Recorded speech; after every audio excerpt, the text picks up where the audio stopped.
Hi all, here's another video video lesson in the Inversion series.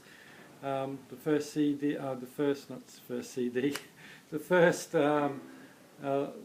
video I made in this series was last week, and it was on the C chord. So as I mentioned last week, I thought we would just follow the chromatic scale. So for this week we'll look at the D flat chord, as well as a couple inversions for it as well. I suggest, if you haven't seen the first video on the C inversion, that you go and have a look at it. I talk a little bit about the importance of learning chord inversions and how they can actually enhance and benefit your playing, and probably more importantly allow you to play songs more accurately and in accordance to how the writer of that song actually intended the song to be played. So one thing I want to also mention right now, I want you, as we go through each week and through all the different chord inversions and of the different chords, take a note of the shapes you're making with your hands, because it's really important that you start to recognize chord shapes in the inversions that you're playing, because when you actually learn how to finger the correct shape of a chord, you don't only learn one chord. Every chord shape really allows you to play 12 chords, generally speaking, that is.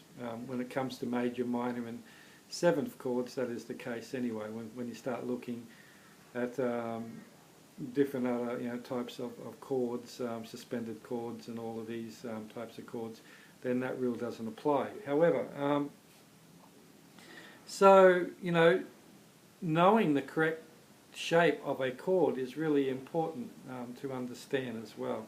So your C chord that most people learn when they first start playing a ukulele, well, that's actually not the true shape of that C chord. It's actually a bar, and then 2 fret space, and then the finger on the A string.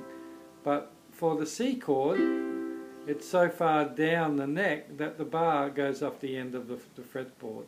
So you don't actually see it. So everyone just knows the C chord to be like that. But that's actually the true shape. So if I bring that shape up 1 fret, now the bar comes into play. If you don't already know, every fret that I move up, keeping the same chord shape, basically follows a chromatic scale. So if you don't know what a chromatic scale is, it's basically 12 notes that are really vital to know. It's your A, B, C, D, E, F, G chords and all the flats in between. So the golden rule about the 12 notes of the chromatic scale is that is in between B and C and E and F, there are no flats or sharps. All the rest have flats and sharps in a sense. So that being a C chord, if I moved up one, now bring this bar on, the chord after a C chord is in fact a D flat.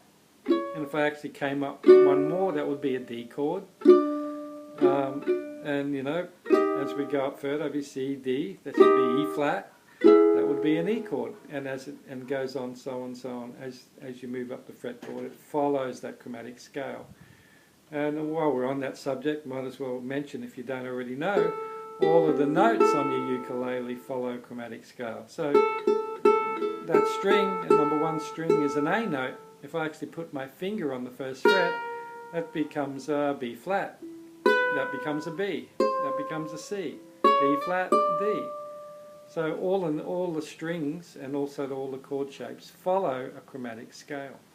So anyway, let's get back to this week's lesson really, and that is we're going to look at a couple of inversions of the D flat chord. So let's look at the first position, which is the C shape. The C shape. So it's a bar on the 1st fret, then a 2 fret space, and then you can either use your ring finger or your little finger on the A string. So the A string on the 4th fret. That's a D flat chord.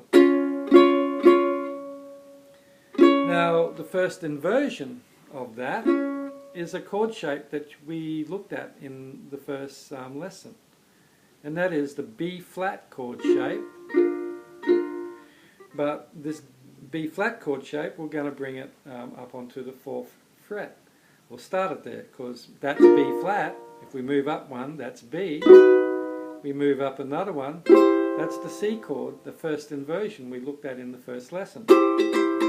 So what note comes after C? Obviously it's a D flat. So that same shape, I move it up and start it on the 4th, is now the first D flat inversion.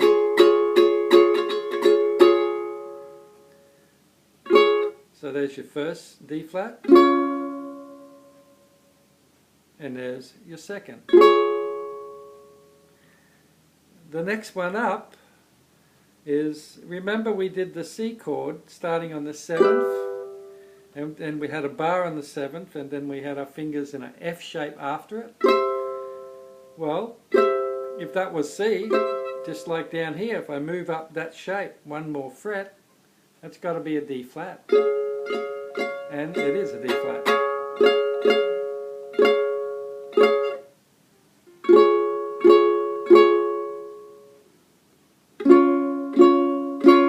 So there's your 3 D flat chords for this little lesson. So that's your first one. Then you got your B flat shape starting on the 4th. And then you got your F shape starting on the 8th, or starting on, yeah, on the 8th. So you got your bar, and then you got your F shape after it.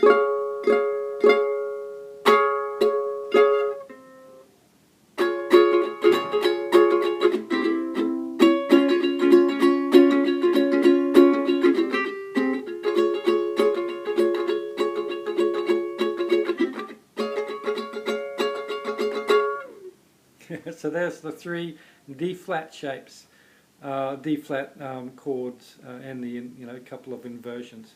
And as I said earlier, keep a track of these chord shapes that we're playing, because they're going to be repeated a lot over and over and over again. And as I also said earlier, once you learn the correct chord shape, you don't only learn one chord from that shape, you instantly know 12 chords with that shape. It just means that you start down the bottom here, and every fret you move up becomes a different chord and follows the chromatic scale. Just like your A chord. I mean, I'm getting off topic here, but that's your A chord. You all know your A chord. That's what it looks like. So you got on the G string and then on the E string. But the true shape of that A has a bar here. But the A is so far down that the bar goes off the end, so it's not in play, so to speak. But that's the true shape of an A chord. So if I actually move up one, that's got to become a B flat chord. There's your C chord, once again, which is the same as making the B flat shape. Because even though I'm putting my finger right across here, it doesn't really matter what I put here, because these fingers override it. But that's the true A shape. But anyway, I may actually do a video once we get through all the chord inversions. I might actually do a video on all the correct chord shapes and explore all those possibilities. So anyway, once again, this is the D flat inversion lesson 2 in the series of inversions. Hope you enjoyed it. Thank you.